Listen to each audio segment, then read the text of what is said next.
बाजार में सबसे बड़े बात क्या है, क्या संकेत आ रहे हैं। सबसे पहले बता दें कि डाउ जोन्स सपाट है, नैस्डैक और S&P 500 रिकॉर्ड लेवल्स पे बंद हुआ है। थोड़ी सपोर्ट जो है ग्लोबल अर्निंग से भी आ रही है, जिस तरह फंडामेंटल्स वहाँ शिफ्ट हो रहा है। और इंटरेस्टिंगली देखा जाए तो ग्लोबल क्यूज जो है अभी भी पॉजिटिव है। गिफ्ट निफ्टी की बात करें तो 25,200 लेवल्स के पास है। कल एक अच्छी रिकवरी भी देखने मिली थी बाजार में अर्निंग स्पेसिफिक। और कच्चा तेल अभी भी रेंज बाउंड है, $69 के नीचे आ गया है। और थोड़ी सी प्रॉब्लम जरूर आ रही है कि डिमांड थोड़ी कम तो नहीं हो जाएगी, ये ओवरऑल जो है ग्लोबल सेंटिमेंट कह रहा है। लेकिन अगर अर्निंग्स पे फोकस करें तो एक्शन बहुत देखने मिल रहा है। इटर्नल दमदार कमेंट्री आई है और नतीजे भी बहुत अच्छे आए थे। कल के ट्रेडिंग सेशन में 5% से ज़्यादा का उछाल देखने मिला था। और कमेंट्री खास करके क्विक कॉमर्स को लेकर जो है उस पर बाजार की नज़र लगी है। वही बजाज फाइनेंस के लिए जो है क्या नेगेटिव न्यूज़ फ्लो है, एमडी ने इस्तीफा दे दिया है अनूप साहा ने। हालांकि चिंता की बात नहीं है, क्योंकि जो एग्जिस्टिंग जो एक्स एमडी थे राजीव जैन, ये पद वो वापस संभाल लिए और अब वाइस चेयरमैन भी बन गए। मार्च 2028 तक ये रहने वाले हैं, तो शेयर होल्डर्स के लिए चिंता की बात नहीं है बजाज फाइनेंस को लेके। नतीजे की बात करें तो हैवेल्स के कमजोर नतीजे आए हैं। पहले तिमाही की बात करें तो सीजनली वीक क्वार्टर रहा है समर के हिसाब से। हालांकि केबल वायर सेगमेंट में थोड़ी राहत जरूर रही है। पीएनबी हाउसिंग फाइनेंस इंडस्ट्री में टेलविंड्स भी देखने मिल रहा है और मुनाफा 21% बढ़ा है, largely inline set of numbers है। लेकिन अर्निंग स्पेसिफिक जो है ज़्यादा मूवमेंट देखने मिल रहा है।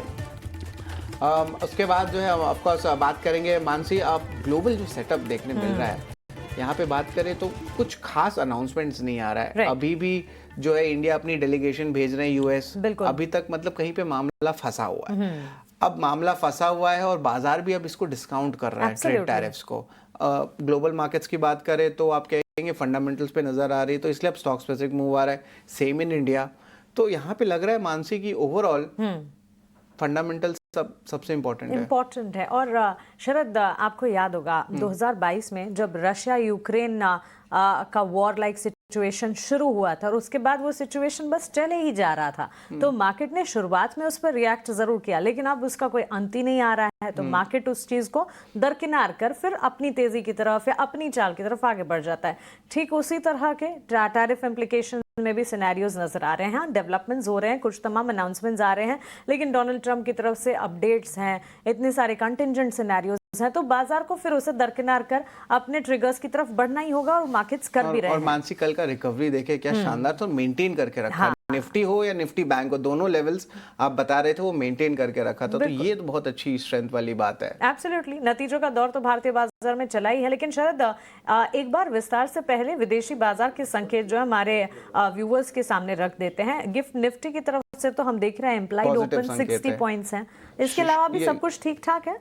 एक्चुअली मानसी जब सुबह हम शो कर रहे थे अराउंड 7:30, तो ये जो आंकड़ा था ये ऑलमोस्ट 45 और 50 का था। अब देखिए और बढ़ रहा है, 62 पॉइंट्स पे आ गया है।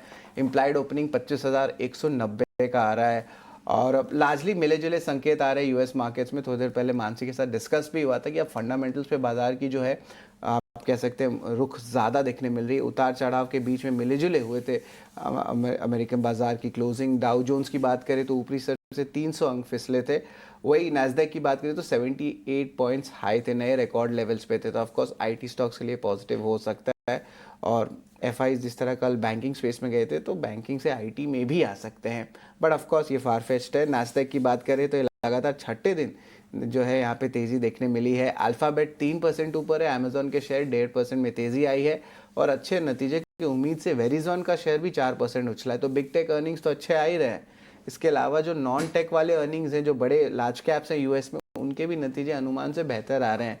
S&P 500 की बात करें तो लगभग 90% आप कह सकते हैं स्टॉक्स अनुमान से बेहतर या इनलाइन नंबर्स देखने मिले। तो ये एक इम्पॉर्टेंट बात ज़रूर है।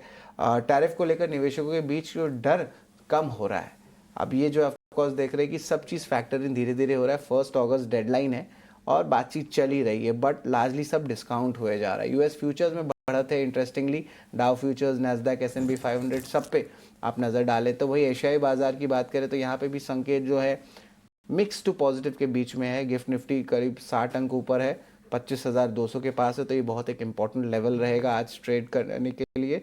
जापान के बाजार में निक्काई में करीब 60 अंकों की बढ़त है और कोरिया की बाजार कोस्पी जो है लाल निशान में कारोबार कर रहे हैं।